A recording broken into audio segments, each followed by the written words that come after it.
యొక్క శక్తి ద్వారా 430 సంవత్సరాలుగా బానిసత్వంలో ఉన్న ఇశ్రాయేలీయుల ప్రజలు విమోచించబడి కానానునకు బయలుదేరెను.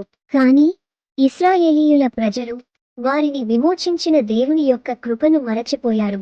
ఈ ఐగుప్తియుండి మమ్మల్ని ఎందుకు నడిపించారు అని ఫిర్యాదు చేసిన ప్రజలు తాపకరమైన సర్పము చేత కరవబడి మరణించెను. మోషే ప్రజల కొరకు ప్రార్థన చేయగా అప్పుడు యెహోవా, నీవు తాపకరమైన సర్పము వంటి ప్రతిమను చేయించి స్తంభము మీద పెట్టుము. అప్పుడు కరవబడిన ప్రతివాడును దానివైపు చూచి బ్రతుకునని మోషేకు సెలవిచ్చెను. అయితే వారిని రక్షించినది ఇత్తడి సర్పమా? కాదు, కరవబడిన ప్రతివాడును దానివైపు చూచి బ్రతుకుడు అని దేవుని యొక్క మాటలు చేత వారు రక్షించబడ్డారు. కానీ ఇశ్రాయేలీయుల ప్రజలు దానికి రహస్యమైన శక్తి కలదని ఆలోచించి 100 సంవత్సరాలుగా ఇశ్రాయేలీయుల ప్రజలు ఇత్తడి సర్పమును ఆరాధించెను. 2 రాజులు 18వ అధ్యాయం 3-4 వచనాలలో హిజ్కియా రాజు తన పితరుడైన దావీదు చేసినట్లు అతడు యెహోవా దృష్టికి పూర్ణముగా నీతిననుసరించెను.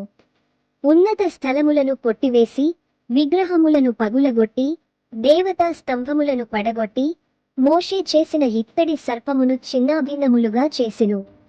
హిజ్కియా రాజు మోషే చేయించిన ఆ ఇత్తడి సర్పమును ముక్కలుగా పగలగొట్టినప్పుడు దేవుడు హిజ్కియా రాజు యందు సంతోషించి అతడు వెళ్ళిన చోట అతనికి విజయమును ఇచ్చెను.